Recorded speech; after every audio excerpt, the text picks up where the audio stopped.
Good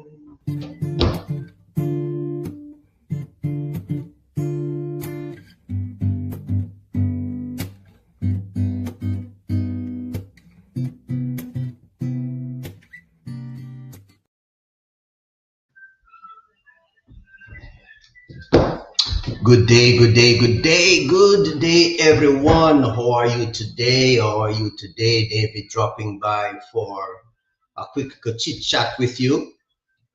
Of course, by now, we all know that we're way down into the tax season, today being almost the middle of February. So I know most of us would have had, our thing pulled together and anxiously heading to our tax preparers here, there, and everywhere.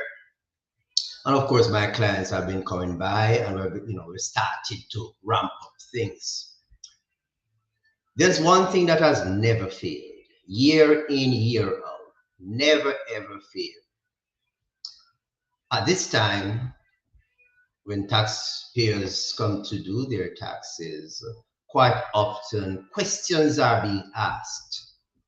And basically, the questions are always, pointing to what, if anything, can I do to mitigate my tax bill, to get a good result, to get a favorable outcome, whether it be to end up getting a refund or to strategize to reduce my tax bill. Either way, what can we do to get the best possible outcome?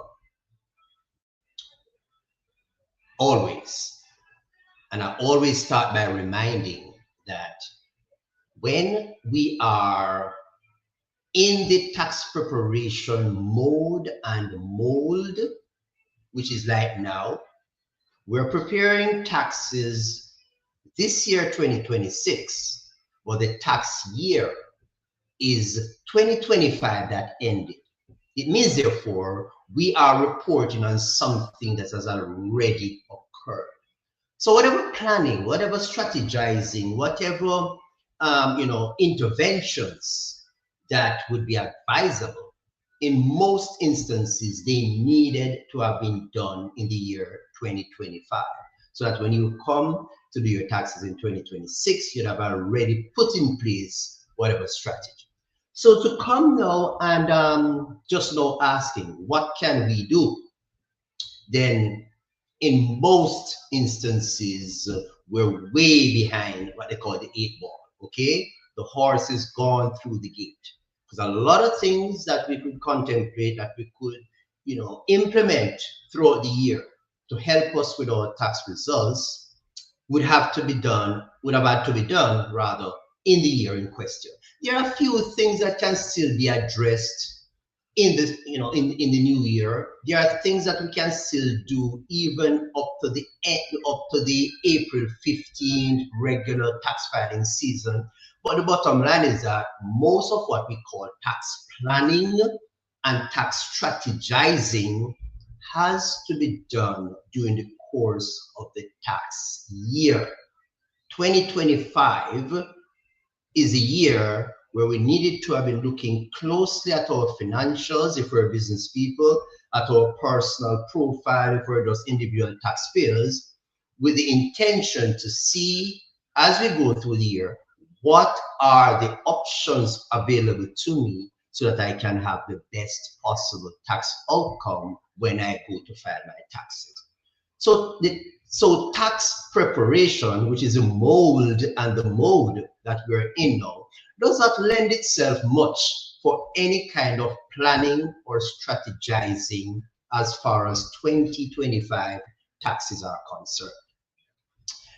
It's sad, but I tend to preach this over and over, and I know I'm not the only person. I know other tax preparers would have been doing the same thing, to say your tax returns is not just a dead document, okay? Your tax returns ought to be more than just a determination of whether or not I'm getting a refund or I owe some taxes.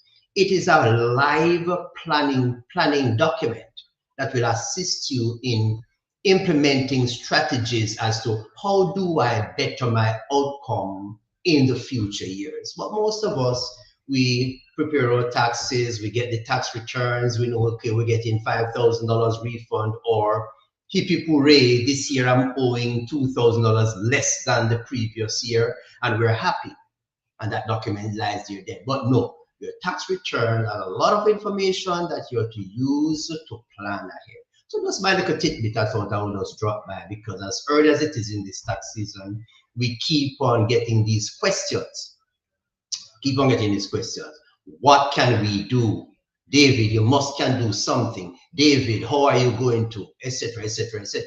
And I'm saying, well, okay, yeah, it's a little late in the day. So please, pay careful attention. And it doesn't take a lot.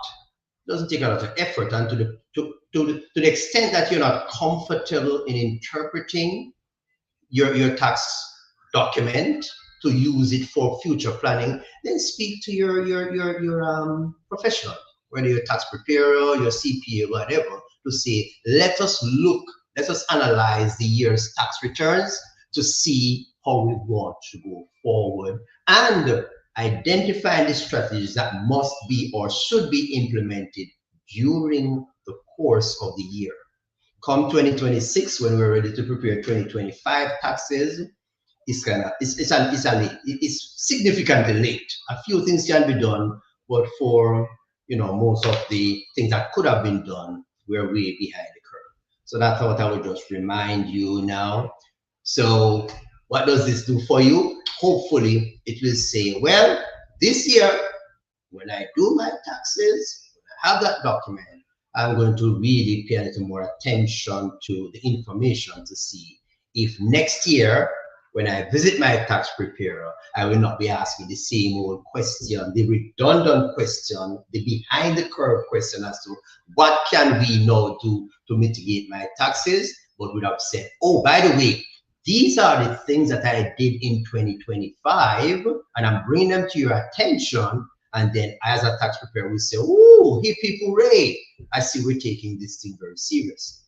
So I thought that, I'm preaching and I'm preaching and I'm preaching, but one of these times, someone will pay attention and act accordingly. All right. So happy tax season for myself and other preparers, and for the tax payers who are yet to have your taxes done. So get your documents in order, make sure that you cover everything, check out, because the other things you do not want to do is to have your taxes prepared, only to realize that, oh wow, after my taxes are prepared, I'm just now getting a document in the mail, but I already filed my taxes. What's the implication? So ensure that you check off to see that you have all your tax docs. That's my little bit coming to you. So it's David Etienne, your CPA, your tax preparer, your advisor, if you will take my 2 cents advice when I give it. Okay, plan. Preparing your taxes is far removed from strategizing and planning for the best tax outcome. Bye for now.